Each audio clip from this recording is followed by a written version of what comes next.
نحمده ونصلي على رسوله الكريم اما بعد فاعوذ بالله من الشيطان الرجيم بسم الله الرحمن الرحيم يا ايها الذين امنوا خذوا حذركم فانفروا ثبات او انفروا جميعا وقال النبي صلى الله عليه وسلم ان لجسدك عليك حقا وان لعينك عليك حقا او كما قال عليه الصلاة والسلام صدق الله مولانا العلي العظيم وصدق رسوله النبي الكريم ونحن على ذلك لمن الشاهدين والشاكرين والحمد لله رب العالمين۔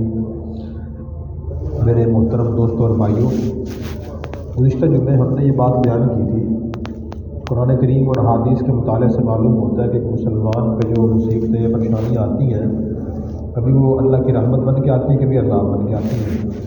پھر یہ بتایا تھا کہ اگر مسلمان اپنے فرائض کو ادا کرتا رہے، گناہوں سے بچتا رہے اور اللہ کی طرف متوجہ رہے، پھر تکلیف پریشانی آئے تو وہ اللہ کی رحمت ہوتی ہے۔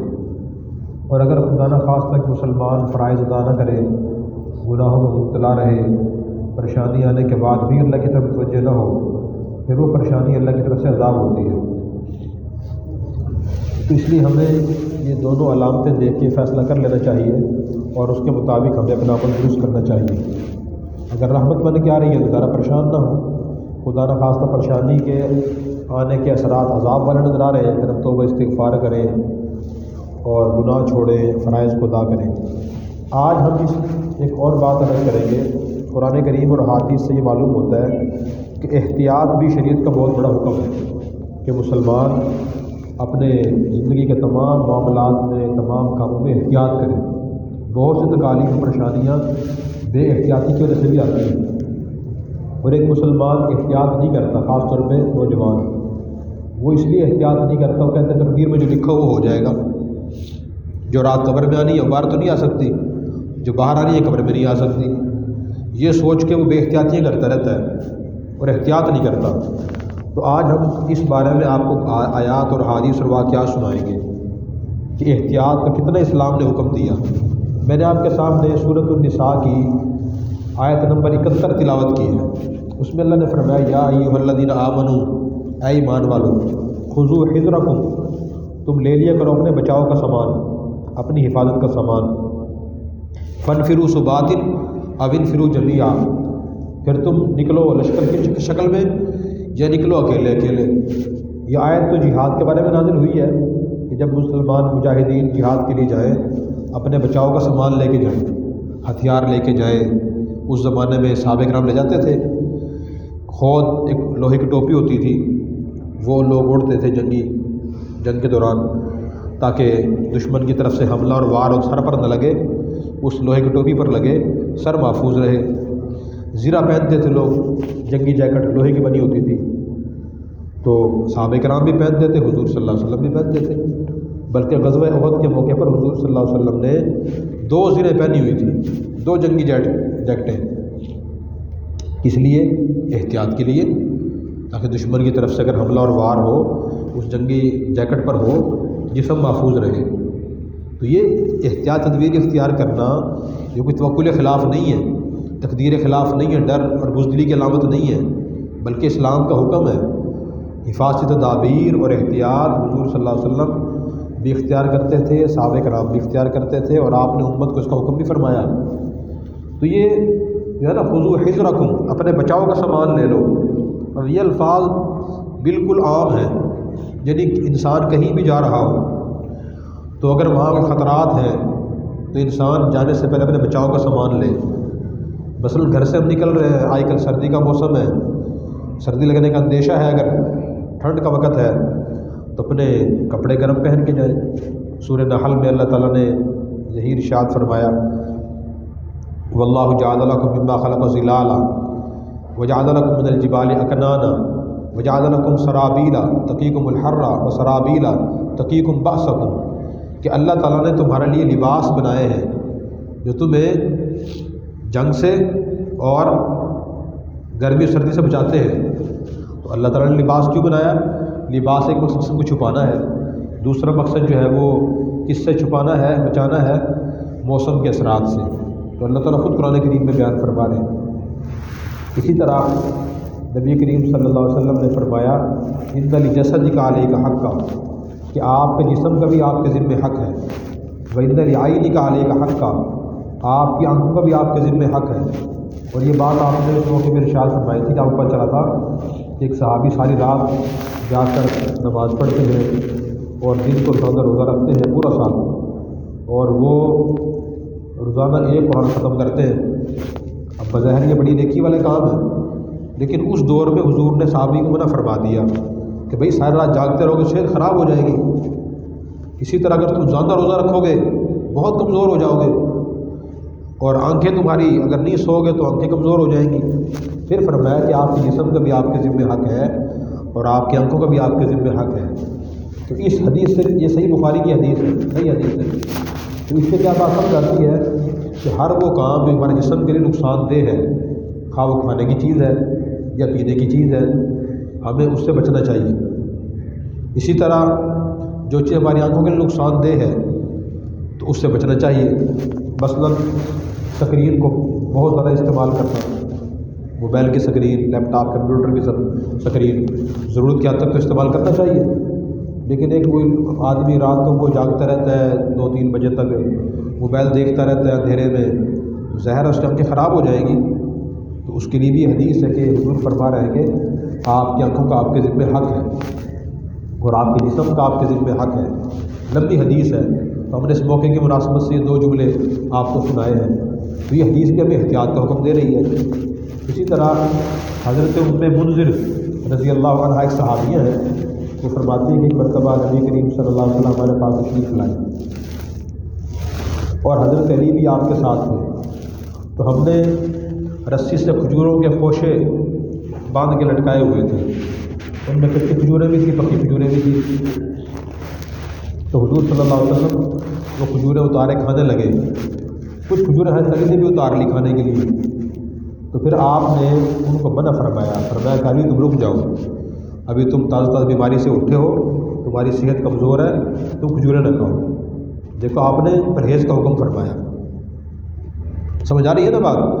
تو پرہیز کا حکم فرمایا آپ نے۔ تو پھر وہ فرماتی ہے کہ کچھ دیر کے بعد ہم نے جو اور چکندر پکائے، تو حضور نے حضرت علی سے فرمایا کہ تم یہ کھا لو، یہ تمہارے لیے فائدہ مند ہے۔ یہ بھی دیکھیں حدیث ہے۔ اب وہ لوگ جو کھانے پینے کی احتیاط نہیں کرتے، وہ طرح طرح کے جھوٹے غلط دلیلیں تعویلیں پیش کرتے ہیں۔ مثلاً کبھی تو یہ کہتے ہیں چیزوں سے کچھ نہیں ہوتا، نہیں اللہ کے حکم سے ہوتا ہے۔ بھئی اللہ تعالیٰ نے چیزوں میں اثرات رکھے ہوئے ہیں، آگ جلاتی ہے، پانی ٹھنڈا ہے، آگ کو بجھاتا ہے، یہ اللہ کی بنائی چیزیں ہیں۔ جو چیزیں ہم کھاتے ہیں، سبزیاں ہیں، پھل فروٹ، گوشت وغیرہ، ان کی تاثیرات ہیں۔ اللہ نے ہمیں عقل دی ہے کہ بندہ خود سوچے کہ یہ چیز میرے لیے فائدہ مند ہے یا نقصان دہ ہے۔ اگر فائدہ مند ہے جتنی مقدار میں تو انسان استعمال کر لے، جو چیز نقصان دہ اسے استعمال نہ کرے۔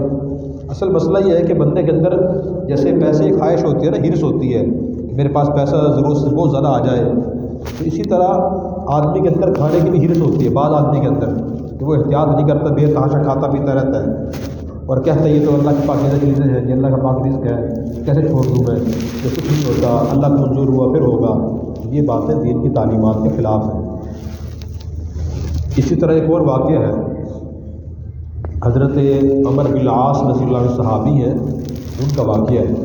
فرماتے ہیں مطلب سفر میں تھے، مجھے رات کو احتلام ہو گیا، تو سردی بہت شدید تھی، تو میں امیر تھا، میں نے لوگوں کو نماز پڑھانی تھی فجر کی، تو میں نے سوچا کہ سردی اتنی زیادہ اگر میں غسل کروں تو میں بیمار ہو جاؤں گا اور سردی مجھے ہلاک کر دے گی۔ تو انہوں نے تیمم کیا اور تیمم کر کے انہوں نے نماز پڑھا دی۔ تو پھر انہوں نے آ کے حضور صلی اللہ علیہ وسلم سے یہ واقعہ بیان کیا کہ یا رسول اللہ ایسا واقعہ پیش آیا تھا اور میں نے یہ تیمم کر کے نماز پڑھا دی تھی، تو میں نے صحیح کیا غلط کیا؟ تو آپ نے ان سے پوچھا کہ بھئی نماز پڑھنے کے لیے طہارت شرط ہے، تو غسل کرنا چاہیے تھا، غسل کیوں نہیں کیا آپ نے؟ تو انہوں نے قرآن کریم کی ایک آیت سنائی کہ اللہ تعالیٰ نے فرمایا کہ لا تقتلوا انفسکم ان اللہ کان بکم رحیما، کہ تم خود اپنے آپ کو قتل نہ کرو، اپنے آپ کو نہ مارو، اللہ تعالیٰ بہت مہربان ہے، رحم کرنے والے ہیں۔ تو حضور مسکرائے اور آپ نے فرمایا کہ تم نے ٹھیک کیا۔ دیکھیں صحابی نے کیا کام کیا، ایک نقصان دہ سے بچنے کی کوشش کی ہے۔ قرآن کریم مستقل آیت بھی ہے وَإِن كُنتُم مَرْضَىٰ أَوْ عَلَىٰ سَفَرٍ او جاء احد منکم من الغائط او لامستم النساء فلم تجدوا ماء فتیمموا صعیدا طیبا، اگر تم بیمار ہو یا سفر سے آئے ہو یا مباشرت کی ہو اور پانی نہ مل رہا ہو یا پانی بہت ٹھنڈا ہو نقصان دیتا ہو، گرم بھی نہ کر سکتے ہو یا گرم پانی نقصان دیتا ہو، فتیمموا صعیدا طیبا، تو تم پاک مٹی سے تیمم کر لو۔ اب دیکھیں شریف نے کیوں فرمایا بھی کہ اللہ بھروسہ کریں توکل کر لیں، کچھ نہیں ہوتا، اللہ کا نام لے کے ٹھنڈے پانی سے نہا لیں، کیوں نہیں فرمایا؟ اس کا متبادل حکم کیوں دیا؟ احتیاط سکھانے کے لیے، پوری تیمم کر لیں اور اس سے آپ نماز ہی پڑھ سکتے ہیں، اس سے آپ تلاوت بھی کر سکتے ہیں، جس ہر وہ کام کر سکتے ہیں۔ شریف کام کے لیے وضو اور غسل ضروری ہے، تیمم کرنے کے بعد وہ ہمیں کام کر لینا چاہیے۔ اسی طرح حضرت سیدنا فاروق اعظم کا واقعہ ہے سنن نسائی میں، اپنے دور خلافت میں صحابہ کرام کا لشکر لے کے ملک شام گئے، کسی کام سے گئے ہوں گے، جب ملک شام کے سرحد قریب پہنچے تو پتہ چلا کہ ملک شام میں طاعون کی وبا پھیلی ہوئی۔ طاعون ایک وبا ہوتی تھی، اس کی وجہ سے بغل میں پھوڑا نکلتا تھا اور وہ بڑھتا رہتا تھا، اتنا بڑھتا تھا کہ انسان کی جان لیوا بن جاتا تھا۔ حضرت عمر رضی اللہ عنہ کو پتہ چلا کہ وہاں طاعون کی وبا پھیلی ہوئی ہے، تو آپ نے صحابہ سے مشورہ کیا کہ جی بتائیں اب ملک شام جائیں واپس مدینہ جائیں؟ تو کچھ نے یہی کہا جی کہ ڈرنا نہیں چاہیے، اللہ پہ بھروسہ کرنا چاہیے، جو رات قبر میں لکھی ہے باہر نہیں آ سکتی، باہر لکھی ہے قبر میں اندر نہیں آ سکتی، تو کچھ نہیں ہوتا۔ کچھ نے کہا نہیں احتیاط بھی کرنی چاہیے۔ تو حضرت عمر رضی اللہ عنہ نے فرمایا کہ بھائی اپنی عقلی خیالات پیش نہ کرو، کسی کے ذہن میں قرآن کریم کی اس بارے میں کوئی آیت ہو یا حدیث ہو وہ بتائے۔ اور یہ سب مسلمانوں کے لیے بڑی اہم نصیحت ہے۔ آج ہر بندہ دین بول رہا ہوتا ہے، وہ ذہن سازی کر رہا ہوتا ہے، لیکچر دے رہا ہوتا ہے، اس نے باضابطہ علم حاصل نہیں کیا شریعت کا، نہ قرآن کا نہ حدیث کا، لیکن وہ بول رہا ہے غلط بہت غلط ذہن سازی کر رہا ہوتا ہے۔ تو انہوں نے فرمایا کہ قرآن کی کوئی آیت بتاؤ یا حدیث بتاؤ، حضور کا ارشاد بتاؤ، وہ اصل معیار ہے۔ تو عبد الرحمن بن عوف رضی اللہ عنہ نے فرمایا کہ میں نے حضور سے سنا تھا کہ جس علاقے میں طاعون کی وبا پھیلی ہوئی ہو تو جو لوگ علاقے سے باہر ہوں وہ داخل نہ ہوں، جو پہلے سے علاقے کے اندر ہوں وہ موت کے ڈر سے علاقہ نہ چھوڑیں، یہ حضور نے فرمایا۔ حضرت عمر رضی اللہ عنہ نے فرمایا کہ ٹھیک ہے، ارشاد نے فیصلہ کر دیا کہ ہمیں احتیاط کرنی چاہیے، ابھی ہم ملک شام میں داخل نہیں ہوئے، اس لیے ہم واپس صبح مدینہ جائیں گے، پورے لشکر کو لے کے آپ ملک شام کی سرحد سے مدینہ واپس آ گئے۔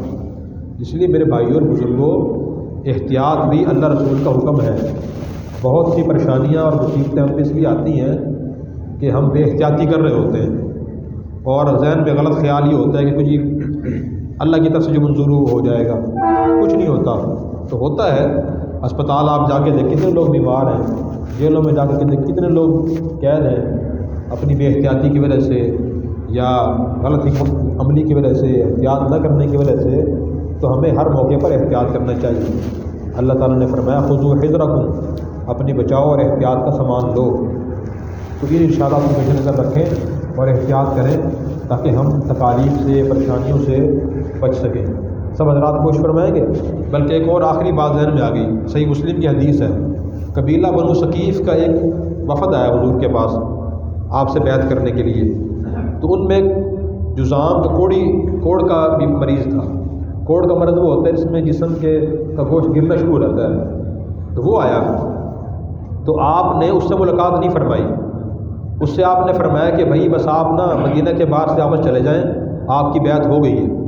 آپ نے اس سے یہ فرمایا، صحیح مسلم کی روایت ہے یہ۔ اس لیے اپنی عقل سے کوئی فیصلہ نہ کریں، یا کوئی چھوٹی سی آیت پڑھ کے یا حدیث پڑھ کے کوئی واقعہ سن کے آپ اسی کو ہر جگہ لے کے بیٹھ جائیں۔ اسی لیے کہا جاتا ہے کہ نیم حکیم خطرہ جان اور نیم ملا خطرہ ایمان۔ اس آدمی کو پورا میڈیکل سائنس کا علم نہیں ہے، وہ لوگ مشورے دے گا تو وہ لوگ جان خطرے میں ڈال دے گا۔ ایک آدمی کے پاس پورا شریعت کا علم نہیں ہے، وہ لوگوں کو دینی مشورے غلط دے گا، ذہن سازی کرے گا تو ایمان خطرے میں ڈال دے گا۔ تو ہمیں یہ بھی نہیں کرنا چاہیے۔ کوئی بیماری کے بارے میں پوچھے تو ڈاکٹر کی طرف ریفر کریں، ابھی میں ڈاکٹر نہیں ہوں، آپ ڈاکٹر سے مشورہ کریں۔ کوئی دینی رہنمائی آپ سے پوچھے لے مشورہ کرے، کسی عالم مفتی کی طرف ریفر کریں، بھی میں عالم مفتی نہیں ہوں، کسی اچھے عالم مفتی کے پاس رہ کے مشورہ کریں اس بارے میں دین کیا کہتا ہے۔ اللہ تبارک و تعالی ہمیں اپنی زندگی کے تمام معاملات میں احتیاط کرنے کی توفیق عطا فرمائے۔ وآخر دعوانا الحمدللہ رب العالمین، سنت ادا فرما لیں۔